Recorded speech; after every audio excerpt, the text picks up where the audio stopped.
Okay, students, welcome to the class. Today, the lecture, the topic of the class is Coulomb's law.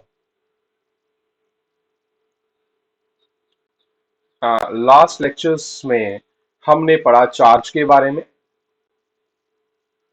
और charge के different properties, basic properties के बारे में, जिनमें उनकी interactive property भी थी, जिसमें वो रिपेल करता था, कुछ अट्रैक्ट करता था। और हमने पढ़ा कि चार्ज जब एक दूसरे को अट्रैक्ट करता है या रिपेल करता है तो उनके बीच में एक फोर्स लगती है। कौन सी फोर्स लगती है? जिसे हम सिंपली कह रहे थे इलेक्ट्रिक फोर्स, या इलेबोरेट करके अगर हम बोलेंगे तो that is electrostatic force. That is electrostatic force. अब क्वेश्चन ये था कि दो चार्जेस के बीच में, चाहे वो सिमिलर हो चाहे डिसिमिलर हो, मींस लाइक चार्जेस हो या अनलाइक चार्जेस हो, उनके बीच में अगर कोई फोर्स लग रही है जिसको नाम दिया गया इलेक्ट्रोस्टैटिक फोर्स, वो कितनी है? Means what is the magnitude, what is the magnitude of this force, या आप कह सकते हो what is the amount of this force. ये क्वेश्चन था और इस क्वेश्चन का आंसर दिया कूलम ने। किसने दिया? एक फिजिसिस्ट थे, फ्रेंच के फिजिसिस्ट थे, जिनका नाम था चार्ल्स ऑगस्टिन कूलम।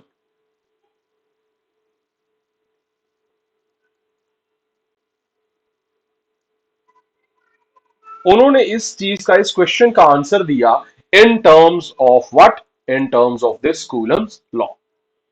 उन्होंने क्या कहा कि अगर हमें ये निकालना है, ये मैग्नीट्यूड या अमाउंट निकालना है इस फोर्स का, तो हम इस लॉ को यूज करेंगे। तो दैट मींस कूलम लॉ क्या है? ये एक ऐसा रूल है use to get the amount of force, या सिंपली कह सकते हो electric force between two charged bodies, charge bodies, objects, या सिंपली बिटवीन टू चार्जेस। अब एक बात मैं आपको याद दिला दूं, ये जो इलेक्ट्रिक फोर्स होती है, ये इलेक्ट्रिक फोर्स भाई रिपल्सिव भी हो सकती है और अट्रैक्टिव भी हो सकती है। तो आपको इनमें से जैसी भी फोर्स निकालनी होगी, the your Coulomb's law will help you into that. चलिए, ये तो था कि ये कूलम लॉ किस लिए यूज होता है। तो question is what is Coulomb law? So it is that law, it is that rule which is used to get the amount of force or electric force or electrostatic force between two charged bodies, between two charges or charged objects. Done? How? Question is now how it is going to do that. Then there is a statement of this law. ये क्या कहता है? Oh, then there is the statement. सो इस law की statement क्या है? ये करता कैसे है? ये रूल एप्लीकेबल कैसे है? तो भाई स्टेटमेंट ये है, this law states that, this law states that. ये क्या स्टेट एक्चुअली कर, किस लिए कर रहा है? ये कर रहा है फोर्स निकालने के लिए। तो ये कहता है, this law states that the force of attraction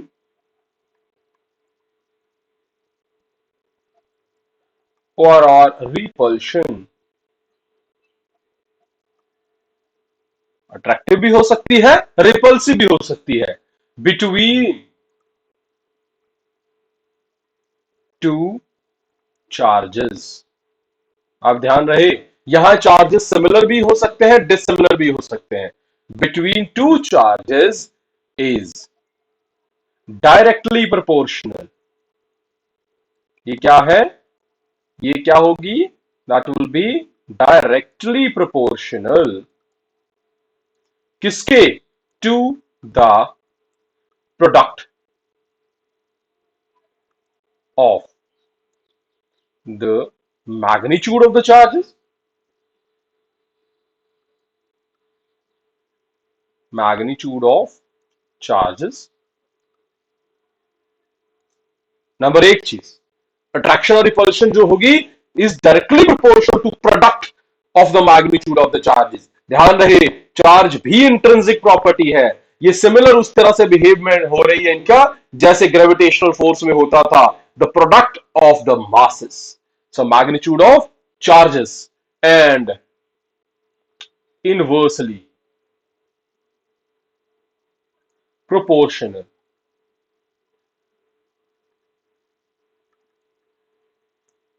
to the square, proportional to the square of distance between them। okay? तो ये दो चीजें हो गई, कॉम्बिनेशन दो चीजों का हो गया, जो आपका वैल्यू है वो दो चीजों पे डिपेंड कर रहा है। डन। चलिए इससे थोड़ा सा इलेबोरेट करते हैं, समझते कोशिश करते हैं। सपोज करते हैं, कंसीडर करते हैं कि मेरे पास दो चार्जेस हैं, मेरे पास दो चार्जेस हैं भाई। ये एक चार्ज का नाम मैं रख रहा हूं Q1 और दूसरा चार्ज है Q2। ये चार्जेस प्लस भी हो सकता है, माइनस भी हो सकते हैं। बच्चे इन दोनों चार्जेस के बीच का डिस्टेंस जो है दैट इज आर। इन दोनों के बीच में डिस्टेंस कितना है, आर। अब बात करते हैं, आपने ये लिखना है, suppose two charges Q1 and Q2 placed at a distance R. Done. अब आपका कूलम लॉ क्या कहता है, then the force between these two charges, इन दो चार्जेस के बीच में इज एफ। हम इसे क्या मान रहे हैं, सपोज कर रहे हैं कि वो फोर्स क्या है, F. Then F is proportional to, दो चीजें लेके चल रहा है, उसने कहा कि फोर्स जो है डायरेक्टली प्रोपोर्शनल है प्रोडक्ट ऑफ चार्जेस के। प्रोडक्ट का किसका, इसका चार्ज क्या है Q1, इसका चार्ज कितना है Q2। तो F is directly proportional to product of Q1 and Q2। Number two, and inversely proportional, inversely means 1 by the inversely proportional to the distance between them and its square। तो आप यहां लिख सकते हो between, या simply लिख सकते हो proportional to the square of distance। क्या लिख सकते हो, स्क्वायर। यहां पे क्या है, inversely proportional to the square of distance between them. Done. तो आपके पास यहां बात आ गई। अब इन दोनों को करेंगे बच्चे combine. F is proportional to Q1 Q2 upon R का स्क्वायर। मेरे पास प्रोपोर्शनलिटी साइन है, इसे हटाऊंगा मैं। प्रोपोर्शनलिटी जब भी हटाते हैं तो आ जाता है वहां पे इक्वल टू, और जब इक्वल टू आ जाता है तो हमें यहां पे लगाना पड़ता है कांस्टेंट ऑफ प्रोपोर्शनलिटी। सो मैं क्या लिख रहा हूं वहां पे, के क्या है, के is the constant of proportionality.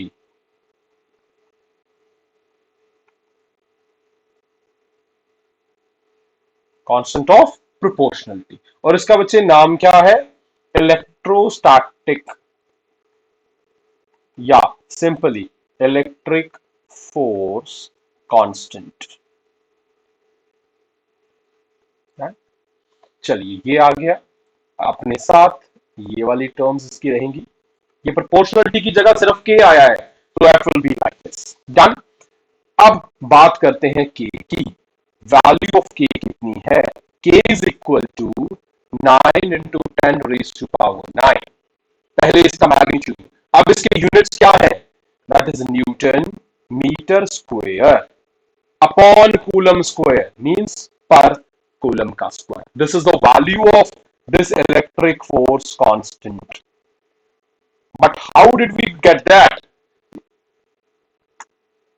अब के है क्या बच्चे, के का इलैबोरेटिव फॉर्म ये है, के इज इक्वल टू 1/4 पाई, पाई पता है आप सबको, 4 पाई के साथ एक मैं कांस्टेंट यूज कर रहा हूं, ध्यान से देखिएगा बच्चे, ये ग्रीक में कैपिटल ई इस तरह से लिखा जाता है, ये ध्यान से देखना. डन, समझ आ गया? नीचे क्या लग रहा है, नॉट, जीरो लग रहा है. दिस इज व्हाट, दिस, ये, this is epsilon not, EPSILON. Epsilon इसका ई का मतलब है एप्सिलॉन, और नीचे जो लग रहा है जीरो उसको नॉट. वर्ड ई है, साथ में नॉट का मतलब है कि बीच में कुछ नहीं है, खाली जगह है, स्पेस खाली है, नॉट इसलिए लगा है. अदरवाइज वर्ड क्या है, एप्सिलॉन. है क्या ये बच्चे, है क्या ये, दिस इज इलेक्ट्रिक परमिटिविटी. ये किसका कांस्टेंट है, क्या नाम क्या है इसका, it is electric permittivity. Done. और इसकी वैल्यू है एक, इसकी वैल्यू है epsilon naught is equal to 8.85 into 10 की पावर -12. ये इसकी वैल्यू है 8.85 10 की पावर -12. यूनिट्स कैसे लगाएंगे इसके हम, के और एप्सिलॉन दोनों एक दूसरे के इनवर्सली प्रोपोर्शनल है, दिख रहा है आपको यहां पे, ये के है, यहां एप्सिलॉन है. तो बच्चे यो यूनिट के हैं उनको रिवर्स कर दो, मींस न्यूटन का -1 हो जाएगा, मीटर का -2 और कूलम का स्क्वायर बन जाएगा. So you got two constants here.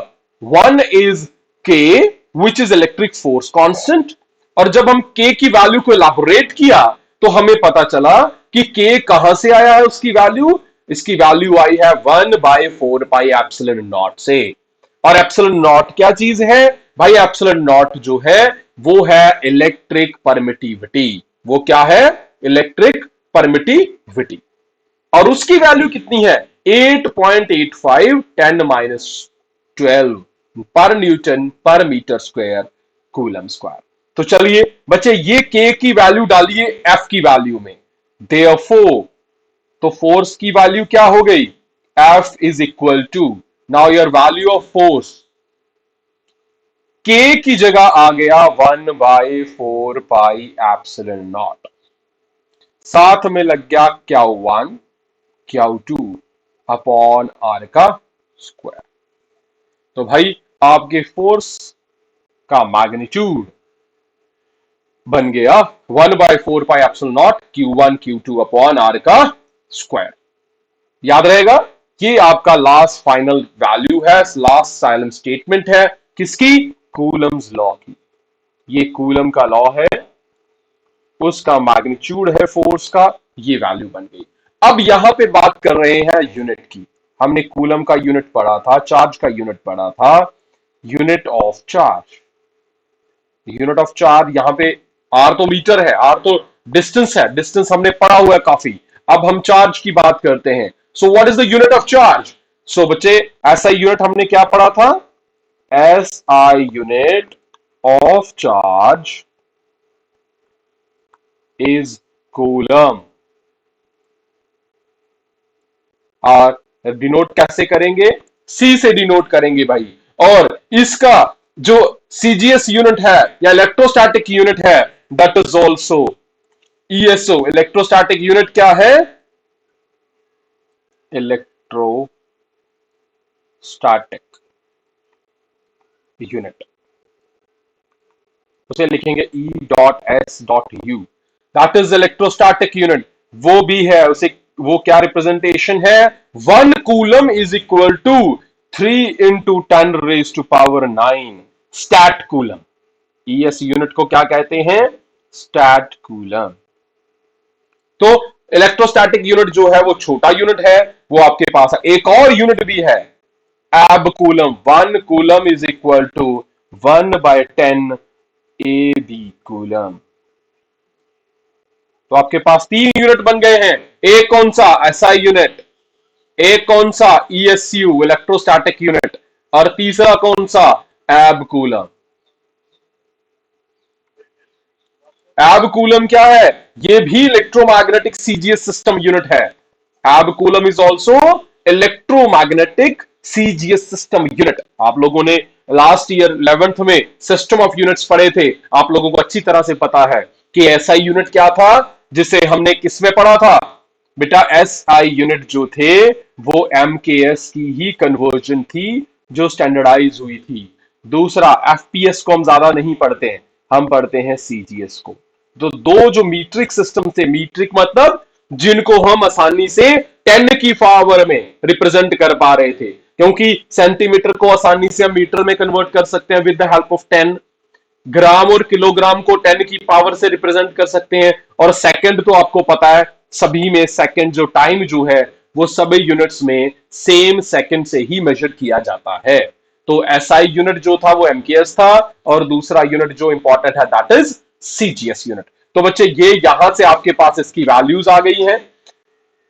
ये आपका क्वेश्चन। अब इसके साथ आपको एक छोटा सा क्वेश्चन मैं बताऊंगा जो बेस्ड है on the quantity, on quantization of the charge.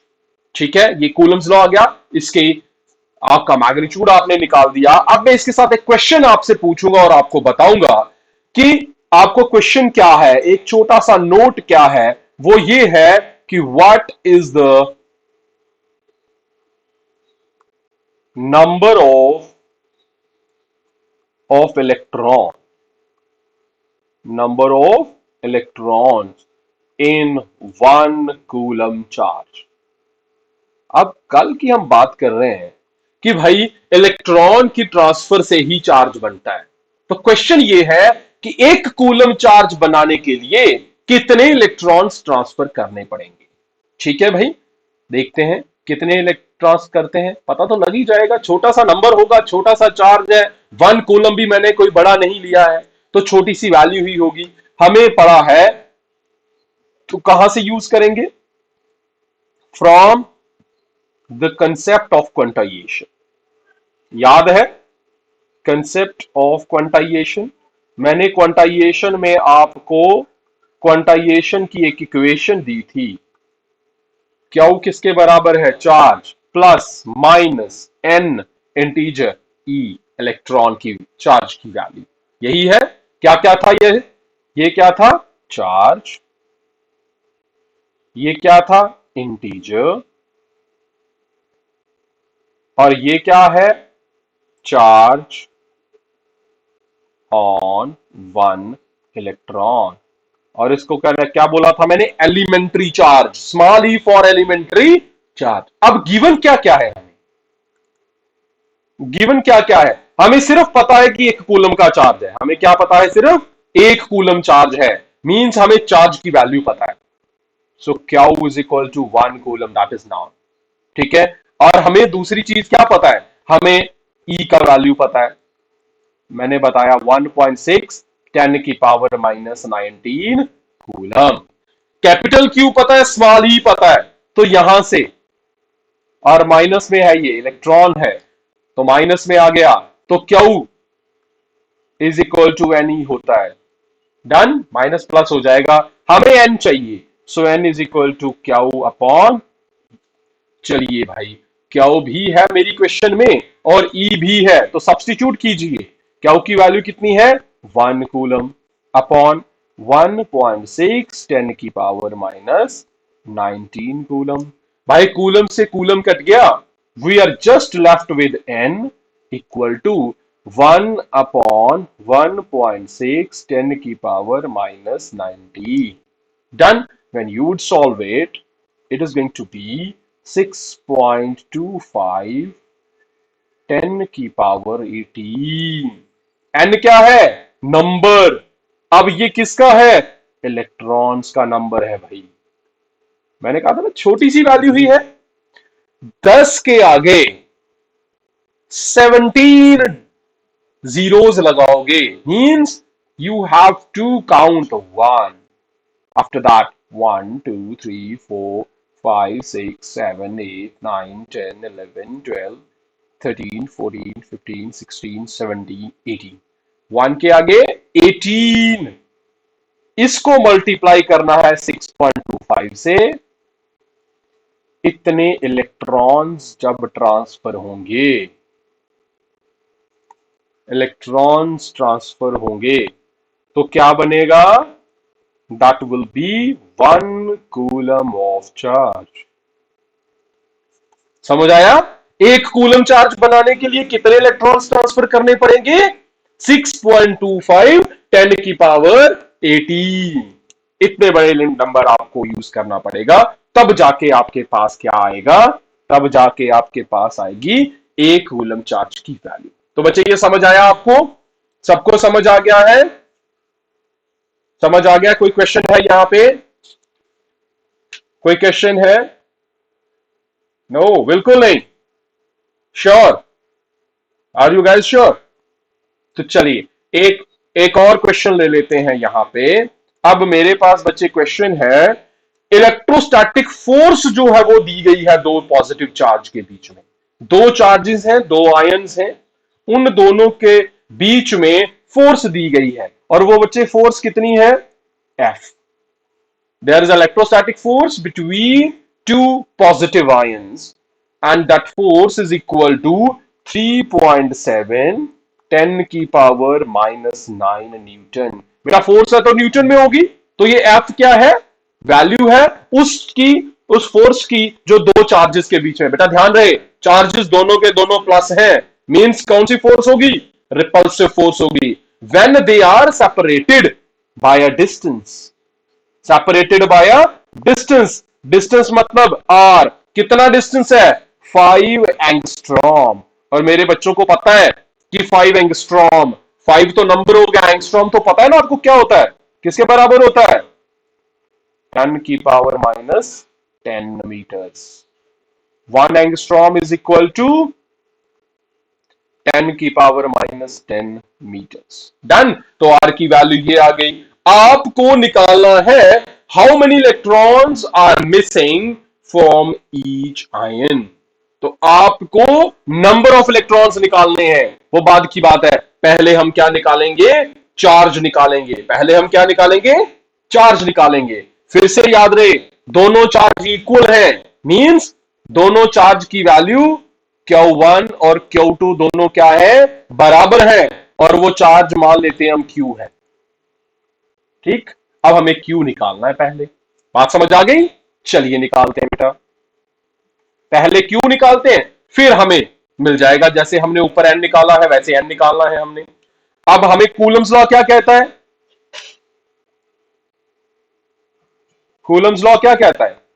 Coulomb law कहता है F is equal to 1/4 pi epsilon naught Q1 Q2 upon R का स्क्वायर। यही कहता है।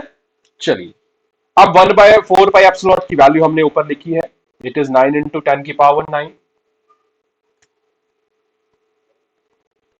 9 इंटू 10 की पावर 9 है ये, इंटू Q1 और Q2 बराबर है, मतलब Q1 भी Q है, Q2 भी Q है, so it is Q into Q upon R का स्क्वायर।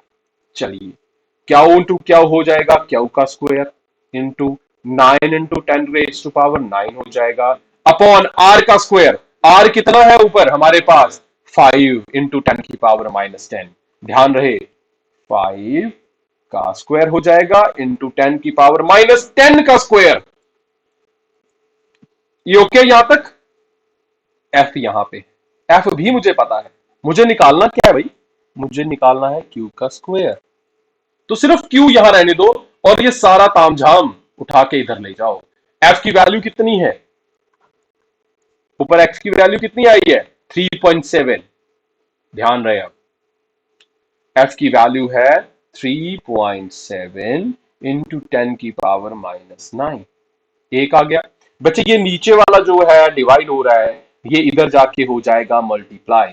सो इंटू 5 का स्क्वायर हो जाएगा 25 इंटू 10 की पावर -20 अपॉन, ये जो ऊपर मल्टीप्लाई हो रहा है वो वहां जाके डिवाइड हो जाएगा, 9 इंटू 10 की पावर 9। ध्यान से इस चीज को देख लो। So it is 3.7, 10 power minus 9, 25 into 10 power minus 20, 9 into 10 raise to power 9। तो बच्चे when you are going to solve it, Q square would be 10.28 into 10 की पावर माइनस 38। आसानी से सॉल्व करना, पहले बेसिस 10 वाले, फिर सॉल्व करेंगे आप। अब जब हम क्यू निकालेंगे तो ये इसका हो जाएगा square root. So square root will be 3.2 10 की पावर माइनस 19।